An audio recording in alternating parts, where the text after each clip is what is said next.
Bismillahirrahmanirrahim. Assalamualaikum warahmatullahi wabarakatuh. Alhamdulillahi rabbil alamin. Wassalatu wassalamu ala nabiyyina wa sayyidina Muhammadin wa ala alihi wa sahbihi ajma'in wa dzurriyyatihi wa ummatihi ila yaumiddin wa ba'd.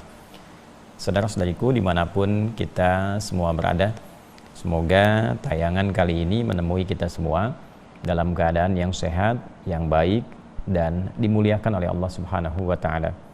Hari ini alhamdulillah telah sampai kita pada hari ke-20 di bulan Ramadan tahun 1446 Hijrah dari Indonesia, khususnya waktu Indonesia bagian barat, dan tentu kita bermohon pada Allah Subhanahu wa Ta'ala semoga seluruh rangkaian ibadah yang mengiringi puasa kita di tahun ini sampai detik ini berkenan diterima oleh Allah Subhanahu wa Ta'ala dengan penerimaan terbaik.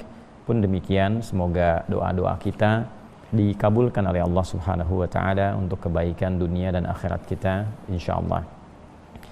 Teman-teman, tanpa terasa waktu berlalu begitu cepat. Pun demikian dalam beberapa keterangan yang disampaikan oleh Nabi sallallahu alaihi wasallam, bahkan didokumentasikan oleh para ulama sehingga bisa kita akses dalam kitab-kitab hadis, Nabi pernah memberitakan bahwa akan tiba masa perjalanan waktu itu begitu cepat berlalu. Yataqarabuz zaman, masa semakin mendekat. Dalam satu riwayat setahun terasa seperti sebulan, sebulan terasa seperti satu pekan terasa seperti satu hari terasa seperti kilatan saja. Ini rasanya baru kemarin kita memulai Ramadan, sekarang sudah masuk hari ke-20 dan mengantarkan kita pada 10 terakhir di bulan Ramadan. Dalam pembahasan di episode-episode terdahulu kita pernah membahas tentang keutamaan awal Ramadan, kemudian amalan memasuki pertengahan Ramadan, dan kini kita akan mencoba mempelajari amalan-amalan dan keistimewaan-keistimewaan terkait dengan 10 akhir Ramadan yang diantarkan di hari ini. Insyaallah akan dimulai pada malam nanti selanjutnya sampai Ramadan selesai dan tuntas kita menunaikan ibadah di Ramadan tahun ini. Untuk itu langsung saja kita akan menuju pada referensi utama di kajian ini, yaitu kitab Sahih Al-Bukhari, dan juga nanti kita akan isi dengan keterangan di kitab-kitab hadis yang lain, terutama di Sahih Muslim, sehingga dua kitab sahih bisa beriring sejalan dalam pembahasan kita insyaallah. Apa saja keistimewaan di 10 terakhir Ramadan, bagaimana Nabi SAW bukan hanya memberikan penjelasan tapi juga langsung memberikan contoh praktikal kepada kita yang kelak semua itu didokumentasikan dan diberitakan oleh lingkaran terdekat di kalangan keluarga beliau, terutama istri-istri beliau yang mulia Ummahatul Mukminin radhiyallahu taala anha wa anhunna jami'an. Bismillahirrahmanirrahim. Teman-teman, kita ke subtopik di nomor 5 dari topik nomor ke-32 di Sahih Al-Bukhari. Pernah saya sampaikan di kitab Sahih Al-Bukhari itu disusun oleh Al-Imam Al-Bukhari dengan susunan tematik yang terkait dengan panduan kehidupan kita dan diacukan kepada aktivitas kehidupan Nabi sallallahu alaihi wasallam. Nah, 97 tema atau kadang sering saya sebut 97 topik ini diurutkan secara sistematis sesuai perjalanan kebutuhan kehidupan kita, baik dalam ibadah ritual pun demikian dalam ibadah sosial, di muamalah, serta juga ada yang terkait dengan kehidupan praktikal semacam tuntunan berakhlak dan sebagainya. Nah, ini kita temukan di topik nomor ke-32 kitab Fadli Lailatul Qadar, ya, topik pembahasan tentang keutamaan malam Al-Qadar. Subtopiknya masuk subtopik yang ke-5 di halaman 297 di kitab kami, Babul Amali fil Ashril Awakhir min Ramadan. Subtopik tentang amal atau aktivitas di 10 terakhir bulan Ramadan. Jadi 10 terakhir di bulan Ramadan itu aktivitas yang ditunjukkan oleh Nabi sallallahu alaihi wasallam itu seperti apa? Kita akan mulai dari hadis yang insyaallah kita akan bacakan dan pahami bersama. Semoga Allah Subhanahu wa Ta'ala memberikan kemudahan, memberikan taufik sehingga mampu kita baca, kita pahami dengan benar, dan pemahaman itu membantu kita untuk mudah mengamalkan saat memasuki 10 terakhir di bulan Ramadan ini. Bismillahirrahmanirrahim. Qala al-Imam al-Bukhari rahimahullahu taala. Qala al-Imam al-Bukhari rahimahullahu taala, ini penting untuk disampaikan supaya kita tidak langsung mengatakan haddatsana. Dalam ilmu hadis itu kita harus sampaikan dulu ke rawi terakhir yang kita terima, baru kemudian kita teruskan. Babul amali fil ashril awakhir min Ramadan. Subtopik tentang aktivitas di 10 terakhir bulan Ramadan. Qala haddatsana Ali bin Abdullah. Imam Al-Bukhari menerima dari sosok bernama Ali bin Abdullah riwayat ini. Haddatsana Sufyan, kemudian Ali bin Abdullah menerima riwayat ini dari Sufyan. An Abi Ya'fur, Sufyan menerima dari Abi Ya'fur. An Abi Dhuha, Abi Ya'fur menerima dari Abi Dhuha. An Masruqin, beliau menerima dari Masruq. An Sayyidati Aisyah radhiyallahu taala anha. Ya, saya di sini masukkan kata Sayyidah sebagai penghormatan dari Sayyidah Aisyah, semoga Allah meridhai kepada beliau. Nah, ini penting teman-teman, dua hal saya tegaskan kembali, bahwa di dalam Islam seluruh panduan untuk beribadah, beragama pada umumnya itu tidak boleh dikarang. Tidak boleh dikarang oleh setiap personal muslim. Tidak ada celah untuk kreativitas. Di sini untuk menjaga orisinalitas keislaman, validitas ajaran Islam yang menunjukkan Islam itu benar, ya kan? Yang menjaga nilai-nilai keislaman, tahu dari mana ini nabinya mengajarkan, tahu dari mana Nabi menerima dari petunjuk Allah Subhanahu wa taala. Itulah pentingnya sanad, transmisi periwayatan. Si fulan diterima dari siapa, sampai ke sosok penutur dan pemberi contoh awalnya, yaitu Nabi Muhammad sallallahu alaihi wasallam. Ini keunggulan dalam Islam yang tidak ditemukan ya dalam referensi-referensi, bahkan mungkin di keyakinan lain bisa kita komparasikan. Ada nggak kita temukan jalur yang demikian? Kok ibadahnya bisa begitu, kan? Dari mana taunya kalau mau sholat misalnya tangan diangkat dalam bertakbir misal, gitu kan? Kemudian panduan 10 hari terakhir tahu dari mana? Ya, apa ada orang yang mengarang, apa ada orang yang coba membuat panduan sendiri, atau ini benar-benar petunjuk Nabi? Maka keunggulan di Islam itu bisa dilacak sampai ke setiap masanya, dan setiap orang ini itu bisa kita lacak biografinya juga. Bahkan banyak ulama sudah menulis buku tentang biografi mereka, orang-orang ini, sampai ke karakteristiknya. Ya, sampai ke karakteristiknya. Kita temukan misalnya kitab ada Jarh wa Ta'dil, Mizanul I'tidal, ya, menerangkan tentang karakteristik para periwayat-periwayat demikian. Dan kita temukan misalnya Wafayatul A'yan, Syiar A'lam Nubala, itu kan, tentang profil orang-orang ini yang bisa kita gali itu, ya, sampai ke situnya. Dan saking luar biasanya para ulama kita memberikan satu penjelasan, keterangan yang sangat presisi. Nah, ini satu. Yang kedua, hadis-hadis tentang aktivitas utama Nabi sallallahu alaihi wasallam di 10 akhir Ramadan itu banyak sekali diriwayatkan oleh kalangan terdekat dari beliau di satu keluarganya, terutama Sayyidah Aisyah radhiyallahu taala anha. Jadi nanti banyak sekali hadis tentang aktivitas 10 hari terakhir Nabi sallallahu alaihi wasallam, bahkan tentang doanya apa, pencarian malam Al-Qadar, tentang itikaf, ya, itu banyak sekali yang diriwayatkan oleh Sayyidah Aisyah radhiyallahu taala anha. Ini menunjukkan bahwa hikmah dipilihkannya oleh Allah Subhanahu wa taala Sayyidah Aisyah untuk dinikahi oleh Nabi sallallahu alaihi wasallam, ya, itu bukan kepentingan seksualitas ataupun kepentingan biologis, ya, tapi ada sesuatu yang sangat indah di balik itu, yaitu untuk mendokumentasikan seluruh kegiatan Nabi yang sifatnya sangat terbatas aksesnya, ya, yang sifatnya sangat khusus, berada di lingkungan keluarga dekatnya. Ya, oleh karena itu Sayyidah Aisyah yang memang memiliki tipikal yang sangat aktif dalam hal keilmuan, senang belajar, yang kelak juga beliau akan mengajar, itu kan, ibadahnya sangat luar biasa. Dan dari situlah kita mendapatkan keutamaan bahwa yang pertama, perempuan di dalam Islam itu begitu dimuliakan, selalu terbuka peluang untuk belajar, terbuka peluang untuk memperdalam pengetahuan, dan Islam mengangkat derajat perempuan bukan hanya pada tampilan fisiknya yang terjaga, tapi juga bagaimana meningkatkan sisi intelektualitasnya dan sisi spiritualitasnya, ya, sehingga punya keutamaan yang mulia di sisi Allah Subhanahu wa taala. Dalam saat yang bersamaan kita juga mendapatkan contoh teladan bagi perempuan-perempuan muslimah dimanapun berada, ya. Nah, cobalah keluarkan sosok-sosok teladan ini, bagaimana tampil anggun dalam kehidupan yang diberkahi oleh Allah Subhanahu wa taala. Maka keluarkan perjalanan istri-istri Nabi sallallahu alaihi wasallam, terutama Sayyidah Aisyah ini, karena ada ribuan hadis juga yang diriwayatkan oleh beliau dalam perjalanan kehidupannya, dan juga beliau pakar di bidang kedokteran yang kelak juga akan memberikan pengajaran dan fatwa di lingkup kehidupan para sahabat sepeninggal Nabi sallallahu alaihi wasallam. Baik, ini yang penting untuk saya sampaikan dulu supaya mengerti bahwa aktivitas ini karena aktivitas terbatas, ya, aktivitas khusus, maka di antara hikmahnya Nabi oleh Allah Subhanahu wa taala diberikan perintah untuk menikahi istri-istri tertentu, ya, untuk mendokumentasikan kegiatan khususnya Nabi sehingga bisa kita akses sampai dengan saat ini.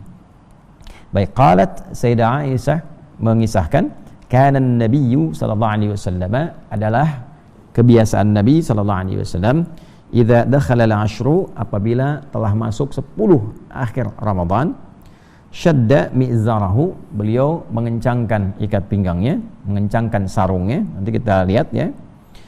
Wa ahya lailahu, kemudian banyak menghidupkan malam-malam akhir Ramadan ini, wa aiqadha ahlahu, dan membangunkan keluarga beliau sallallahu alaihi wasallam tercinta, ya. Sampai di sini diriwayatkan juga oleh Imam Muslim nomor hadis 1174. Nah, jadi teman-teman sekalian, ini diantara aktivitas Nabi Sallallahu Alaihi Wasallam dalam menghidupkan 10 akhir Ramadan dalam hadis yang didokumentasikan oleh Imam Al-Bukhari, subtopik nomor kelima, bab tentang aktivitas Nabi Sallallahu Alaihi Wasallam di 10 hari terakhir Ramadan, nomor hadis 2024, sanad dia tersambung pada Sayyidah Aisyah radhiyallahu taala anha. Baik, kita coba turunkan penjelasannya. Kana an-nabiyyu sallallahu alaihi wasallam, adalah kebiasaan Nabi sallallahu alaihi wasallam. Jadi kalau ada kata kana menunjuk pada satu sosok, ya, apalagi sosok mulia Nabi sallallahu alaihi wasallam dan berlangsung di masa yang telah lalu, ini memiliki 3 makna setidaknya. Ya, satu, menjelaskan kegiatan yang telah berlangsung, bentuk past tense yang lalu, ya kan? Yang kedua, ini memberikan satu bentuk umumnya kegiatan yang terus berlangsung, jadi disebutkan kebiasaan. Di masa lalu Nabi punya kebiasaan, gitulah ya. Nah, gambarannya kurang lebih demikian. Kemudian yang ketiga, menunjukkan makna penekanan, ya, menunjukkan sesuatu yang ditekankan. Nah, tidak mungkin ada sesuatu yang ditekankan kecuali menunjukkan keistimewaan tertentu. Nah, artinya apa? Ketika hadis ini dimulai dengan kata kana, disandarkan pada Nabi sallallahu alaihi wasallam, seperti diberitakan oleh Sayyidah Aisyah radhiyallahu taala anha ummul mukminin. Beliau menyampaikan Nabi ini ada kebiasaan yang sangat ditunjukkan pada kita untuk ditekankan di 10 hari terakhir Ramadan. Artinya ketika Nabi menekankan ada yang istimewa. Nah, ini poinnya. Ya, jadi ada keistimewaan di 10 hari terakhir Ramadan. Saking istimewanya, maka beliau sallallahu alaihi wasallam memberikan petunjuk kepada kita bahwa beliau membangun kebiasaan untuk menghidupkan 10 terakhir Ramadan ini. Itulah sebabnya kita buat judul tentang keistimewaan 10 hari terakhir Ramadan. Nah, saking istimewanya, idza dakhalal ashru, maka beliau sallallahu alaihi wasallam apabila telah masuk 10 hari terakhir Ramadan, syadda mi'zarahu, ya, beliau mengencangkan sarungnya. Ya, kalau kita sekarang ikat pinggangnya. Kalau nggak pakai sarung, berarti kan pakai celana, ikat pinggang, dikencangkan sarungnya. Apa yang dimaksud dengan syadda mi'zarahu? Di sini ada syarahnya sedikit, ya. I'tazalan nisa. Ya, artinya meninggalkan istri-istri beliau dulu. Artinya untuk fokus ibadah terlebih dahulu sampai kemudian berpisah sementara waktu di 10 terakhir Ramadan dengan istri-istri beliau. Artinya apa? Saking pentingnya, saking istimewanya 10 terakhir Ramadan ini, ya, keadaan beliau sebagai seorang suami, ya kan, sebagai seorang ayah dalam kehidupan rumah tangga. Ini kan sosok yang paling penting dengan aktivitas terpenting. Ya, setiap kita punya aktivitas kan di rumah tangga dengan pasangan masing-masing, terutama ya bagi yang suami dengan istrinya, ya kan, ayah dengan anak-anaknya dan sebagainya. Nah, ini kan kita mencari kegiatan di luar, nafkah, bekerja, kan itu untuk ke rumah. Ya, sehingga jangan sampai terbalik. Ya, jangan sampai konsentrasi kita keluar itu lebih dalam dibandingkan dengan perhatian yang diberikan ke rumah, ke anggota rumah. Ya, kecuali ada kondisi-kondisi tertentu yang dijadikan itu sebagai wasilah untuk menarik perhatian Allah supaya memberikan ridhonya kepada orang-orang di rumah. Ya seperti tugas para ulama misalnya, itu lebih banyak membersamai umat kadang-kadang gitu kan, lebih banyak kemudian berdakwah untuk bisa mendapatkan ridha Allah Subhanahu wa taala, sehingga dengan pendapatan ridhanya itu maka turunlah keberkahan ke keluarga. Allah yang jaga keluarganya. Itu nanti ada petunjuknya di dalam Al-Qur'an. Ya, seperti kita temukan misalnya ada di surah Ali Imran di ayat dari 35 sampai 37 bagaimana Sayyidah Hannah, ya, semoga Allah merahmati beliau, itu istrinya Imran, ya, semoga Allah meridhai beliau, punya anak namanya Maryam, kan, alaihissalam, bagaimana kemudian diikhtiarkan oleh beliau sejak dalam kandungan supaya dekat dengan Allah, lalu dibikinkan mihrab setelah lahir, dinamai yang terbaik, itu kan, diperlindungkan kepada Allah. Lantas apa yang terjadi ketika semua diikhtiarkan untuk mendapatkan ridha Allah? Allah menerima ikhtiar itu, maka Allah memberikan perawatannya, kebutuhannya, segalanya, dan fataqabbalaha rabbuha biqabulin hasanin wa ambataha nabatan hasana wa kaffalaha Zakaria kullama dakhala 'alaiha Zakaria al-mihraba wajada 'indaha rizqa, ya kan? Jadi semua disiapkan oleh Allah, diatur pertumbuhannya, diperhatikan, dirawat, sampai kemudian kebutuhan rezekinya pun Allah berikan, ya. Qala ya Maryamu anna laki hadha qalat huwa min 'indillah. Ini poinnya, innallaha yarzuqu man yasha bighairi hisab. Sampai ketika pamannya mengkonfirmasi, yang merawatnya, melihat semua limpahan kemuliaan itu, Maryam, dari mana semua ini? Maryam kemudian mengatakan alaihissalam, ini semua anugerah dari Allah. Allah memberikan rezeki tanpa batasan. Nah, inilah kadang-kadang ada kesolehan orang tua itu berdampak perawatan, dampak perhatian, berdampak karunia yang Allah berikan. Ya, bahkan setelah kedua orang tuanya meninggal pun anak-anak masih mendapatkan perhatian. Itu kita temukan di Quran surah Al-Kahf yang sering kita baca di hari Jumat selain surah Yasin, itu kan, wa kana abuhuma salihah, itu kan, dan adalah bapaknya, orang tuanya orang-orang yang saleh, maka anaknya sepeninggal kedua orang tuanya itu dirawat oleh Allah Subhanahu wa taala dalam perawatan yang sangat luar biasa, intensif dan mulia. Nah, ini kembali lagi, perhatian ke dalam rumah ini saking tingginya itu sampai dikalahkan oleh pencarian kemuliaan di 10 hari terakhir Ramadan. Maka Nabi SAW kemudian pamit dulu pada istri-istrinya, ya, untuk menunjukkan kepada umat kita semua sampai hari ini bahwa ada yang istimewa nih. Saking istimewanya mengalah dulu untuk hal-hal khusus spesifik yang ada di kehidupan rumah tangga. Demi mencari keistimewaan ini yang datangnya itu cuma setahun sekali, gitu ya, setahun sekali. Ya, dengan keluarga tetap berinteraksi, kan hanya berpisah sebentar ke masjid, bukan meninggalkan selamanya, gitu kan. Nah, tapi pencarian ini cuma setahun sekali. Kalau nggak dapat tahun ini, belum tentu ketemu di tahun depan. Sedangkan keluarga, ya masih kita bisa beraktivitas, biasa kita berkumpul dan sebagainya, bahkan dalam masa-masa selepas puasa. Wa ahya lailahu. Nah, ini rumusnya, ya. Jadi sementara pamit ke istri-istri beliau, keluarga beliau, kemudian dari porsi siang dan malam ini menghidupkan malamnya. Ya, menghidupkan malamnya. Jadi kalau siang kan aktivitas cenderung puasa, ya, ya, menahan lapar, menahan haus, menahan hasrat seksual, gitu kan. Kalau sudah di masjid kan itu sudah otomatis, ya, kan nggak ada bulan puasa yang di masjid siang-siang menyediakan makanan, itu kan nggak ada, itu kan sudah otomatis dikerjakan. Ini sudah otomatis orang tinggal meningkatkan ibadahnya saja. Nah, tinggal malamnya yang biasanya istirahat. Nah, ini maksudnya, biasanya kan siangnya itu, ya, beraktivitas, malam istirahat. Nah, ini saking istimewanya 10 Ramadan ini, malamnya pun dihidupkan, ya, malam itu dihidupkan. Di malam banyak dikerjakan aktivitas yang sangat luar biasa.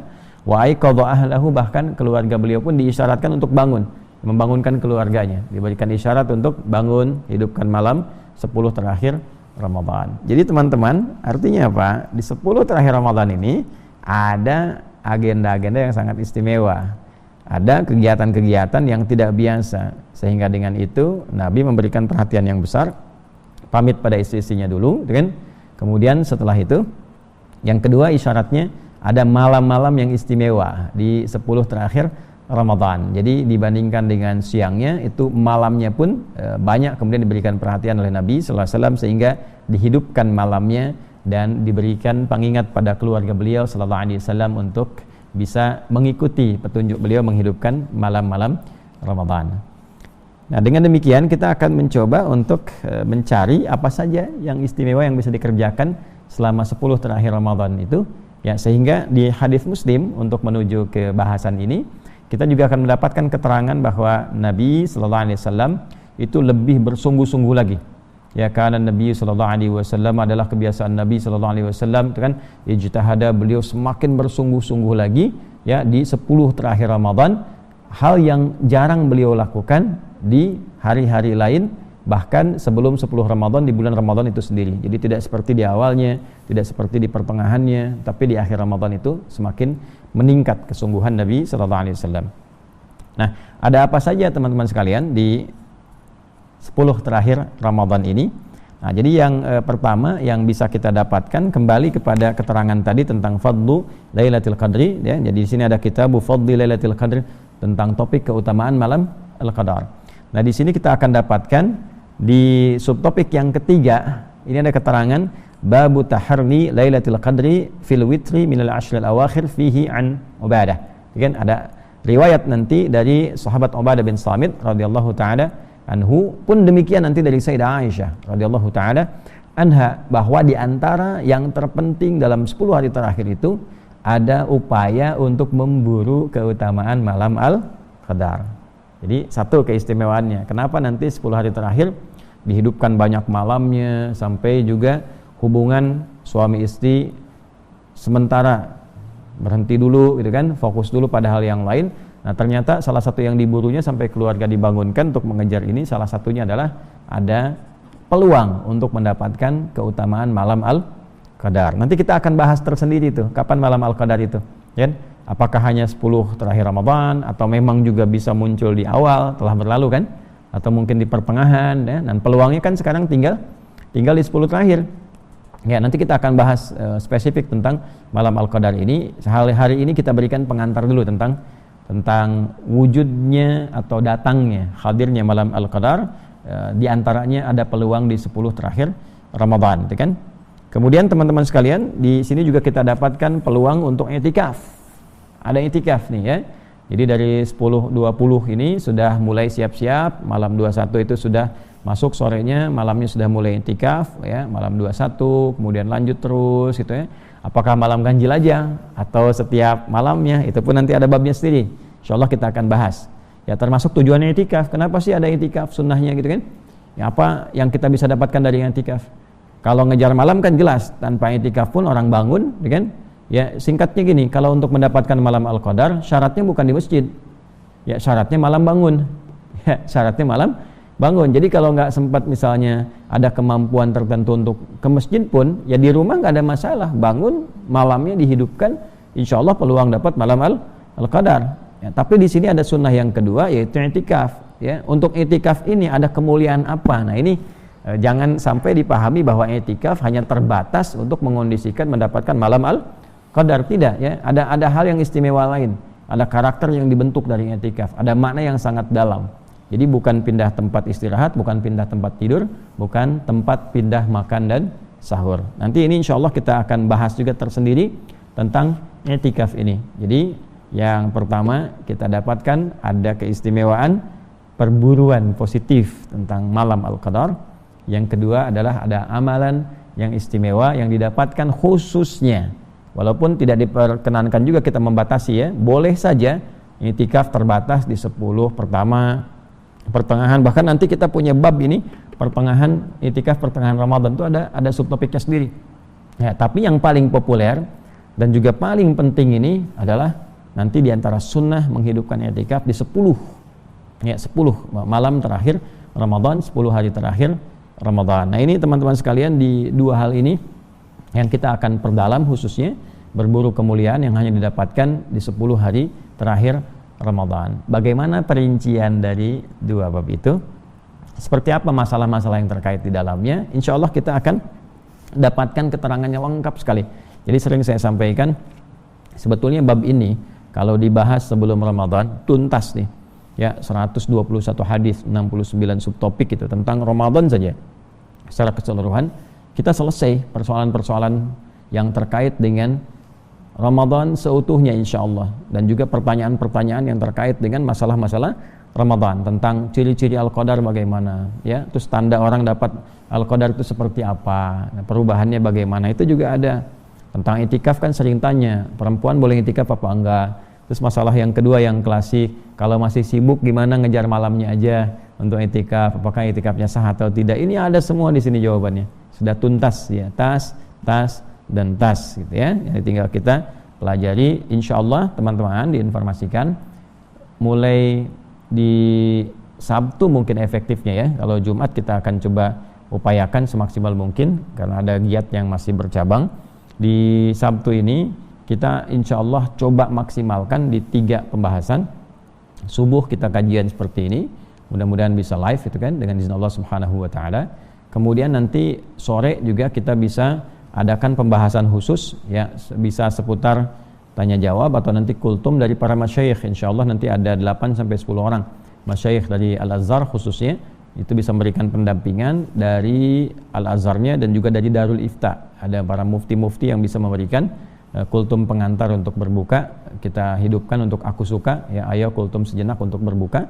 Kemudian yang spesial di tahun ini ya, disampaikan nanti dari teman-teman para masyayikh Al-Azhar. Kemudian untuk yang malam insyaallah ba'da tarawih mungkin kita bisa hadirkan sejenak untuk tanya jawab. Kemarin di Bandung saya pernah sampaikan saat pertemuan kita Safari Ramadan bahwa peluang untuk tanya jawab silahkan nanti dikumpulkan kertas yang sudah ada. Yang online ini nanti dari kolom saya akan mungkin insyaallah buat satu video khusus atau anjuran khusus di Instagram. Kalau ada pertanyaan seputar Ramadan ya silahkan Anda sampaikan, atau topik tertentu di luar Ramadan. Kalau pribadi betul jangan dibuka terbuka, tapi mungkin bisa di DM atau disampaikan spesifik oleh teman-teman. Nanti di sini insyaallah setiap malam mungkin ya ba'da tarawih gitu, itu kalau tidak demikian nanti kita aturkan mungkin pas waktu sahur ada video yang tapping atau mungkin bisa langsung live dengan teman-teman yang insyaallah pertanyaan itu akan dijawab juga oleh teman-teman dari Al-Azhar ataupun Darul Ifta atau kami sendiri. Nanti kita akan lihat kemungkinannya. Saya kira itu untuk informasi yang disampaikan melengkapi kajian kita di hari ini. Teman-teman terima kasih untuk perhatian dan kebersamaan kita semua. Semoga Allah menerima amal ibadah kita, menguatkan kita untuk menunaikan ibadah siyam di hari ini, dan sekaligus memohon maaf kepada seluruhnya tanpa kecuali. Ditemukan tentunya kekurangan, kesalahan, kekhilafan yang terjadi dilakukan oleh kami selama ini tanpa kecuali dan tanpa mencari-cari sesuatu pun dari ujung kepala sampai ujung kaki. Dengan segala kerendahan hati saya pribadi Adi Hidayat memohonkan maaf kepada teman-teman sekalian untuk keluarga kami dan meminta maaf sepenuhnya untuk saya pribadi. Semoga dengan pemaafan teman-teman Allah meridhai kita semua. Terima kasih. Allahumma taqabbal minna innaka antas sami'ul alim wa tub 'alaina innaka antat tawwabur rahim. Rabbana atina fid dunya hasanah wa fil akhirati hasanah wa qina adzabannar. Wa sallallahu ala sayyidina Muhammad wa ala alihi wa sahbihi ajma'in. Wa akhiru da'wana subhanakallahumma rabbana wa bihamdika asyhadu an la ilaha illa anta nastaghfiruka wa natubu ilaik. Assalamualaikum warahmatullahi wabarakatuh.